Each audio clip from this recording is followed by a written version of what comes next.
এটা বলো না।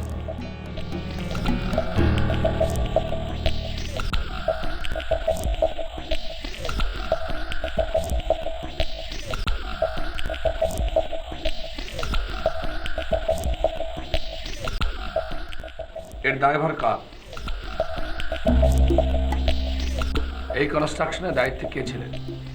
স্যার, প্রথমে 1 মাস আমি দায়িত্বে ছিলাম, কিন্তু তারপর আপনার বাবার সমস্ত দায়িত্ব নিজে ওই আনিস সাহেবের হাতে তুলে দেন। তারপর থেকে আনিস সাহেব হ্যান্ড ওভার হওয়া পর্যন্ত সমস্ত দায়িত্ব তিনিই পালন করেন।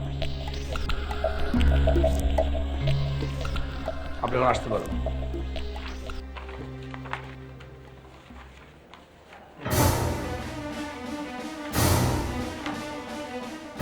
দুলাভাই, আপনি বিষয়টা বুঝতে পারছেন? দুলাভাই, এই অবস্থাটা কি? এই তো দেখছি অফিসটা দুর্নীতির একটা মহামারী রোগে আক্রান্ত হয়ে পড়েছে। এক কাম করা লাগবে বুঝছা, এসপি সাহেবের কাছে একটা চিঠি দেই, অফিসের মধ্যে একটা পুলিশ ক্যাম্প করুক। পুলিশ কি করবি, খালি এই অসৎ কর্মচারীগুলো ধরবি আর মারবি, ধরবি আর মারবি। চোরের বাচ্চা চোর সব আছে জমছে এই অফিসের মধ্যে।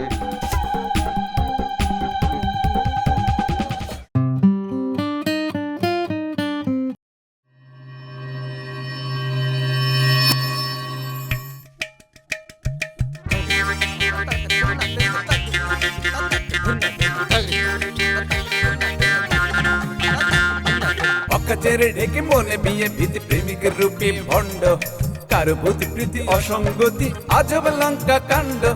নেই যার নীতি করে রাজনীতি, বংশ নিয়ে দ্বন্দ্ব, কারো নাকে আসে সব কথাতেই আইনি ধারার গন্ধ।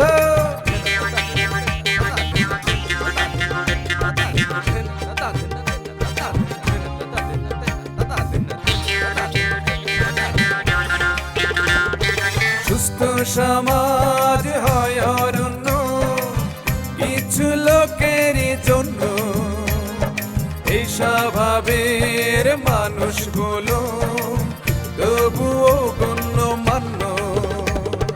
তোষামতি ছেড়ে বসুন একটু নড়ে, সবার কথা ভাবুন, চলার পথে এদের থেকে 100 হাত দূরে থাকুন, 100 হাত দূরে থাকুন, 100 হাত দূরে থাকুন, 100 হাত দূরে থাকুন, 100 হাত দূরে থাকুন।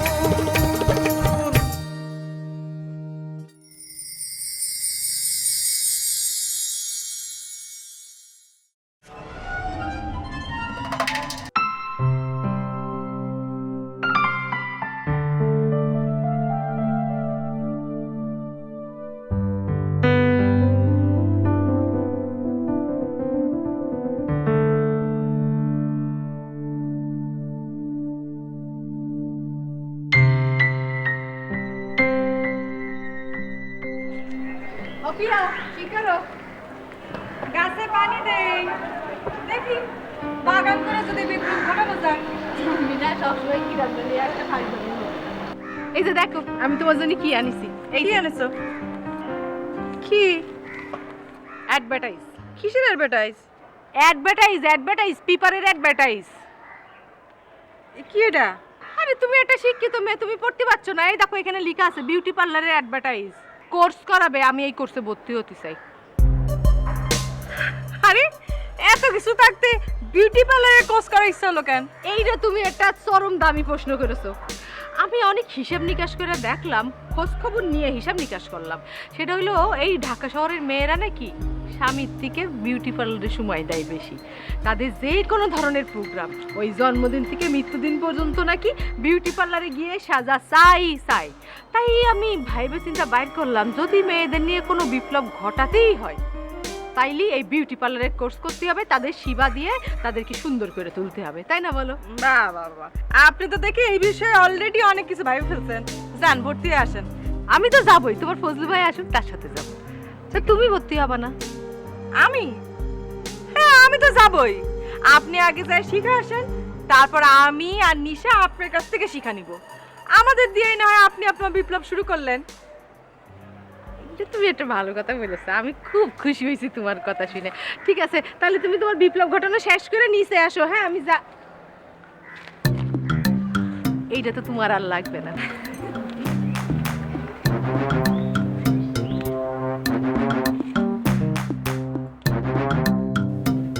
আশা ভাই তুমি কি ওকে ডেকেছো নাকি? বসুন আপনি, বসুন। হ্যাঁ ঠিক আছে। এখন মিস্টার আনিস, এটা অফিস। আপনি আমাকে ভাই ডাকেন সেটা বাড়িতে। অফিসে অফিসিয়াল ডেকোরাম মেনটেন করলে আমি খুশি হব। জি সরি। আচ্ছা, লেক ভিউ প্রজেক্টটা কার আন্ডারে ছিল? ওটা তো প্রথমে কামাল সাহেবের আন্ডারেই ছিল। আমি প্রথমের কথা জানতে চাচ্ছি না, শেষে কার দায়িত্বে ছিল? দায়িত্বটা কার কাছে শেষ পর্যায়ে ছিল? না মানে শেষ পর্যন্ত আমার দায়িত্বই ছিল, ওটা তো আমি কমপ্লিট করেছি। ওখানে কি ম্যাটেরিয়ালস ইউজ করেছিলেন যে কারণে 6 মাসের মধ্যে বিল্ডিংয়ে ফাটল ধরল? না, ইঞ্জিনিয়ার সাহেব যেসব ম্যাটেরিয়ালস রিকোয়ারমেন্ট দিয়েছিল আমি তো সেগুলোই ব্যবহার করেছি, আমি তো কোনো কিছু কম কিছু দেই। তারপরে যে কেন এটা হলো, আচ্ছা ঠিক আছে তুমি আমাকে 1 মাস সময় দাও, আমি কেন হলো কিভাবে হলো আমি সব বের করে দিচ্ছি। আচ্ছা একটা কথা কোন তো, বিল্ডিং এর ফাটল ধরলো কে? বিল্ডিং এর লোকজন কি বিল্ডিং এর জাবরায় ধরে কুস্তি খেলছিল? সেটা হতেও পারে। শোনেন, 1 মাস সময় নিছেন, 1 মাসের মধ্যে আপনি কি করবেন?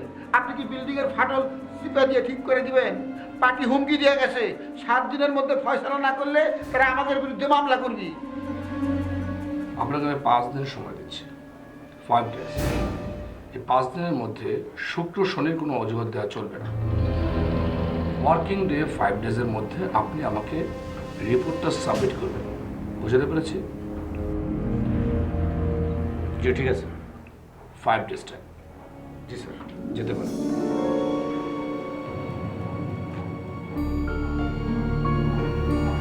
একটা কথা কই শোনো, তুমি বেশি টেনশন করবে না, আমি বিষয়টা দেখতেছি।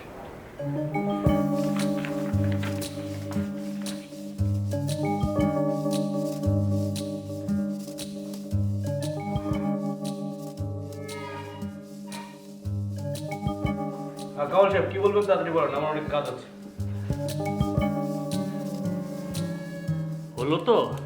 হলো তো মানে কি হওয়ার কথা ছিল? এমন ভাব নিচ্ছেন মনে হচ্ছে কিছুই জানেন না। আচ্ছা কামাল সাহেব, এই অফিসে আপনার কি কাজ একটু বলেন তো? আমার কি কাজ তা কি আপনার কাছ থেকে নতুন করে জানতে হবে নাকি?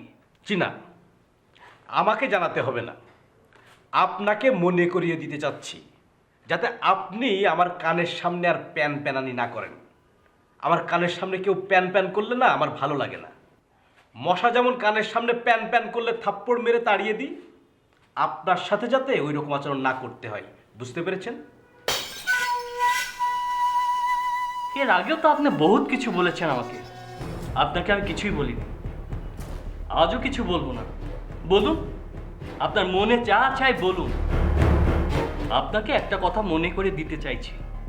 আচ্ছা, পিপিলিকার কখন পাখা গজায় মনে আছে তো?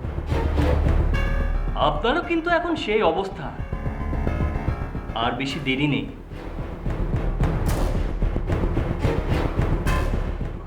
শুনুন, আপনি যে সীমা লঙ্ঘন করেছেন তার চোখে আঙ্গুল দিয়ে দেখে দিচ্ছি, এর বেশি কিছু না।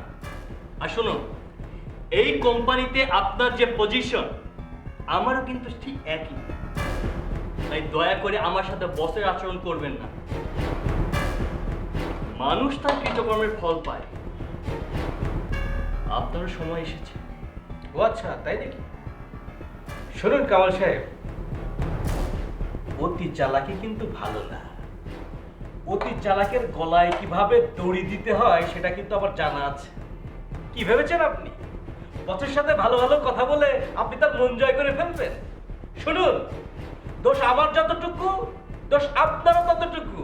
আমার যদি কিছু হয় আপনার কিন্তু সমপরিমাণ কিছু হবে, এটা মনে রাখবেন, ঠিক আছে? আমার সমান হবে কেন? আপনি তো নিজেই ওই কাজ থেকে আমাকে বিরত রেখে কাজগুলো নিজে নিয়েছিলেন। আমার কাছে কিন্তু সব এভিডেন্স আছে। ভালো কথা, এভিডেন্স আছে, সেটা নিয়ে আপনি আপনার ঘরে আগরবাতি জ্বালান। ভাই আমাকে আর বিরক্ত করবেন না, আমাকে একটু শান্তিতে থাকতে দেন। শান্তিতে থাকতে দেওয়ার জন্যই তো আপনার কাছে এলাম। শুনুন, এখনো সময় আছে, আসুন একসাথে কাজ করি। একসাথে মানে আপনার মতো বাটপার লোকের সাথে একসাথে কাজ করব? আরে আপনার সাথে তো স্বয়ং ম্যান্ডেলা সাহেবও শান্তিতে থাকতে পারবে না। আপনাকে তো অশান্তি আর বাটপারের নোবেল প্রাইজ দেওয়া উচিত। আপনার এত বড় সাহস, আপনি আমার চরিত্র নিয়ে কথা বলেন? জানেন আমি চাইলে আপনাকে এক পুরি দিয়ে উড়িয়ে দিতে পারি। একটা 2 টাকার কর্মচারী। উমা গুমা, তাই নাকি? আমি 2 টাকার কর্মচারী? তাহলে আপনি কয় টাকার কর্মচারী? লক্ষ টাকার কর্মচারী? তো ভালো, সেই লক্ষ টাকা নিয়ে আপনি আপনার ঘরে থাকেন গে যান। আমার কাছে এসেছেন কেন? একটা দুর্নীতিবাজ বাটপার। দুর্নীতি কে করেছে তা তো পুরো অফিসই জানে। শুনুন, আর 2 দিন পরে এই পুরো দুনিয়া জানবে। আমি জানি পুরো দুনিয়া জানবে। আপনার মতো এরকম বাটপার অফিসে থাকলে এসবই দুনিয়া অফিসে কি আগুন লাগছে নাকি? এত সিরিয়াসলি লিখে আচ্ছা, তোমার অফিসে কি অগ্নি নির্বাপন ব্যবস্থা ঠিক আছে নাকি? এত হোক- আর- এত হোক- সেটা নিয়ে আপনি আপনার ঘরে আগুন লাগাচ্ছেন। এই সুমি, এই তুমি! রুমে আসো তো। কি ব্যাপার কি সুমি, এত হট্টগোল কিসের ওখানে? আগুন লাগলো নাকি? স্যার গায়ে তো আগুন লাগেনি, আগুন তো লেগেছে মাথায়। মাথায় কার? কারবার? কামাল সাহেব আর আনিস সাহেবের। এরা অফিসে আসে কিসের জন্য? রেসলিং করার জন্য? আমি তো বুঝতে পারি না কাজটাকে কি করছে এরা। স্যার তারা তো রেসলিং করতে অফিসে এসেছেন, আর এটা তো তাদের নিত্যদিনের কাজ, আর আমরা তো অভ্যস্ত হয়ে পড়েছি। এক কাম করি, আগরে ধরে এনে ছাটা পিটা করি, তারপর বুঝবি রেসলিং কাক কয়। আচ্ছা দুলাভাই, আপনি থামেন তো, আমি দেখছি। তুমি বসো, আমি দেখতেছি। স্যার আমিও কি যাব? না, তুমি যাবে না, তুমি বসে বসে তাকাবা। আসো। Sorry sir. এই আপনাদের মতো লোকের কারণে আমার চাচার কোম্পানিটা ডুবতে বসেছে, আপনি জানেন? বাহ, চমৎকার। আর আপনি মনে হচ্ছে এই কোম্পানিকে একেবারে ভাসিয়ে রেখেছেন, তাই না? একদম সাউন্ড করবেন না কামাল সাহেব, এটা আমার চেম্বার। আপনি আমার চেম্বারে দাঁড়িয়ে গলা উঁচু করে কথা বলবেন না। আপনি চিনেন আমাকে 10 বছর ধরে, আপনি জানেন আমি কি করতে পারি। হ্যাঁ হ্যাঁ, এ ভাই, আপনারা তো ভালোই ঝগড়া করবার পারেন। তাই বলে অফিসটা কি বাজার বানায় ফেলবেন নাকি? আপনাকে দুইজন একটা প্রাইমারি স্কুলে ভর্তি করে দেওয়া উচিত। তাই বলে পোলাপান ঝগড়াঝাটি শিখতে পারবি। দেখেন না ফজলু সাহেব, তিনি কখন থেকে আমার উপর দোষারোপ চাপে যাচ্ছে। আমি এখানে আসলাম বিষয়টা সমাধান করতে, আর তিনি বলছেন আমি নাকি সবকিছু নাটের গুরু। সেই জন্য অফিসটা কি আপনারা বাজার বানায় ফেলবেন নাকি? এই মেয়ে, আপনি অফিসের কি বোঝেন? কি বোঝেন আপনি? কখনো অফিস করেছেন? শফিককে পটিয়ে আপনি চেয়ার দখল করে বসে আছেন। তা না হলে আপনাকে কেউ দারোয়ানের চাকরি দিত না, আপনি জানেন? আপনি আমার অফিসের নিয়ম শেখাতে এসেছেন। দেখেছেন ফজলু সাহেব কত বড় সাহস? আপনাকে কি বলে? আমি এর তীব্র নিন্দা জানাচ্ছি। হ্যাঁ, তা তো জানাবেনই। তীব্র নিন্দা জানাবেন না, এটা ছাড়া আপনি আর পারেন কি? তীব্র নিন্দা যেহেতু জানাচ্ছেন, এখানে বসে জানাচ্ছেন কেন? প্রেস ক্লাবে যান, প্রেস ক্লাবে কি নিন্দা জানান? চলে চলে মাসছে তো ভাই হয়েছে। কোথা থেকে কোন একজন পুড়ে এসে ধরে বসে চেয়ার দখল করে বসে আছে। যত সব অশিক্ষিত আনকালচার, এখনো গেঞ্জি খুললে ঘাড়ে চোয়ালের দাগ পড়ে পাওয়া যাবে। কথা কি আমার করতেছে? আপনি শিক্ষিত লোকে কি করতেছেন সেটা তো আমি নিজের চোখে দেখতেছি। শুধু চোখ দিয়ে দেখলে হয় না, বুঝতে পেরেছেন? অনেক ব্যাপার আছে যেগুলো বুঝতে হয়। অবশ্য বুঝবেন কিভাবে? আপনার দেখে তো মনে হয় না যে কখনো আপনি স্কুলের গন্ডি পার হয়েছেন। আপনি আবার আমাকে অফিসের নিয়মকানুন শেখাতে এসেছেন, যত সব। আচ্ছা,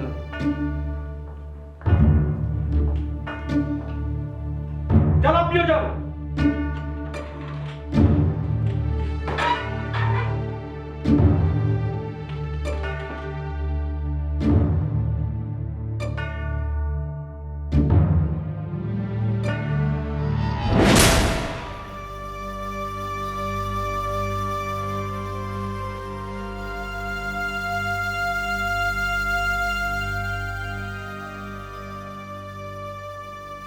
দুলাভাই কি হয়েছে? মানে কি নিয়ে এত ঝামেলা? কি হলো, কথা বলছেন না কেন দুলাভাই? মানে আপনি কি সমস্যার সমাধান করতে পেরেছেন? না, কোনো ঝামেলা হয় নাই। আসলে তোমাদের অফিসে আমার থাকাটা ঠিক হতেছে না, আমি চলে যাব। দুলাভাই কি এসব বাজে কথা বলছেন? আমি কিছু বুঝতে পারছি না। এই অফিসে আপনাকে কেউ নিয়ে আসেনি, আমি আপনাকে এখানে নিয়ে এসেছি। আপনি কে কি বলেছে আপনি শুধু আমাকে বলেন বলেন। না, তারা কি কবি, তারা কিছু কয় নাই। আমি চিন্তা করে দেখছি তোমাদের অফিসে আমার থাকাটা ঠিক হবে না, আমি চলে যাব। দেখুন দুলাভাই, কেউ যদি আপনাকে কিছু বলে থাকে সেটা ইনডাইরেক্টলি আমাকে কিন্তু বলা হয়, এবং সে বিষয়টা আমার জানা উচিত। কি হয়েছে আপনি বলুন। আমি নিজে চিন্তা করে দেখলাম তোমাদের মধ্যে আমার না থাকাই ভালো, আমি চলে যাই। আসুন। Please sir. মিস্টার আনিস, আপনাকে একটা কথা বলি। জি স্যার। ফজলুল সাহেব আমার লোক, তিনি এখানে এসেছেন আমার কারণে। এখানে যদি তাকে অপছন্দ হয় আমার কিচ্ছু করার নেই, আপনার তাকে মানতে হবে, কারণ তিনি এই কোম্পানির এমডির অ্যাডভাইজার। আপনি কিন্তু তার আন্ডারে চাকরি করছেন। ওকে? আর শফি, তুমি খালি খালি তার এই কথাগুলো করছো, তারা আমার কিছু কয় নাই। আসলে আমি তখন অনেক উত্তেজিত হয়ে কী সব বলে ফেলেছি, তার জন্য ফজল সাহেব আপনি আমাকে ক্ষমা করবেন। ওই কামাল সাহেব এমনভাবে কথা বলছিলেন যে আমি নিজেকে সামলাতে পারিনি, সরি। আপনি সেই কমপ্লেনটা আমার কাছে করতেন। আমি আসলে টোটাল ব্যাপারটা নিয়েই extremely sorry sir. Sorry Fazal সাহেব, সরি। না, সরি করার কিছু নাই। আসলে আপনাদের কোনো দোষ নাই, দোষ আমারই। শফি, আমার আসলে তোমাদের এই জায়গায় থাকাটা ঠিক হচ্ছে না, আমি যাই। আচ্ছা, আপনি এখন আসুন। জি, থ্যাংক ইউ।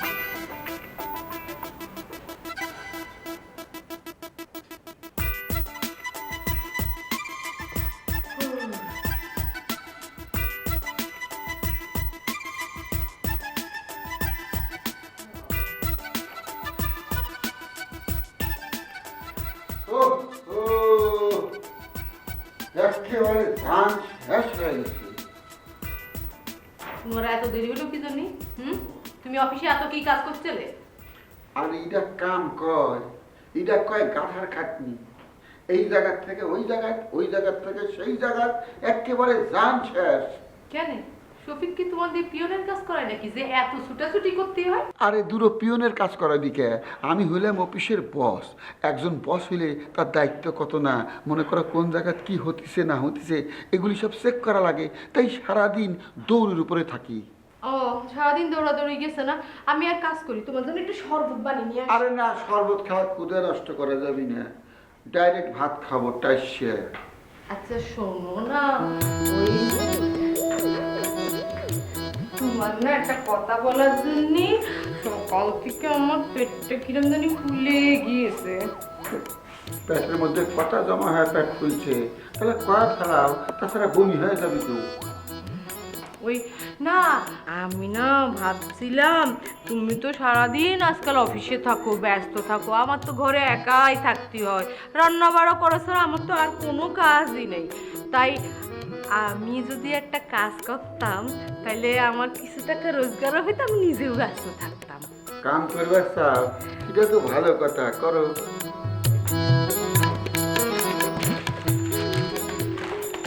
এই যে দেখ, এই যে এইখানে এইখানে এইখানে না বিউটি পার্লারে ভর্তির ব্যাপারটা আছে, আমি বিউটি পার্লারের কোর্স করতে চাই।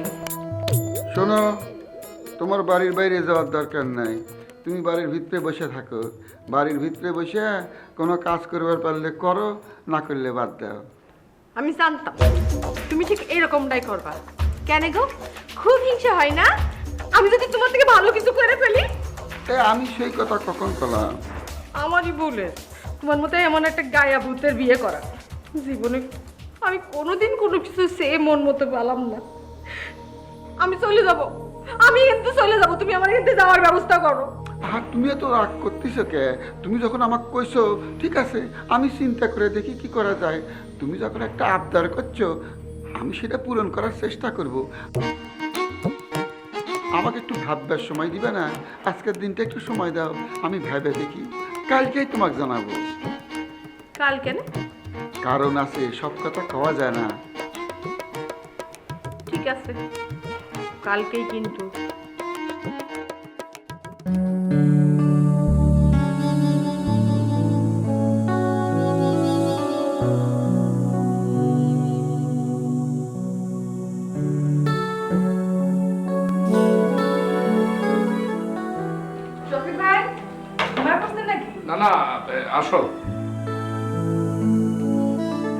বসি? হ্যাঁ শিওর। কেমন লাগলো আপনার প্রথম দিনে অফিস? ভালো না, এক্সপিরিয়েন্স খুবই ব্যাড।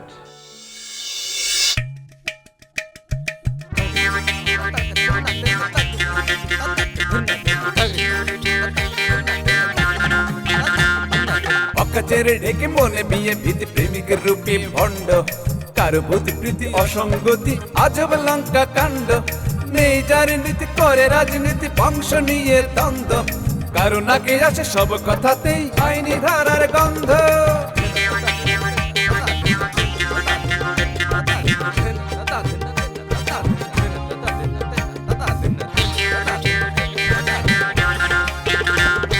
সুস্থ সমাজ হয় অরণ্য কিছু লোকের জন্য এই স্বভাবের মানুষগুলো তবুও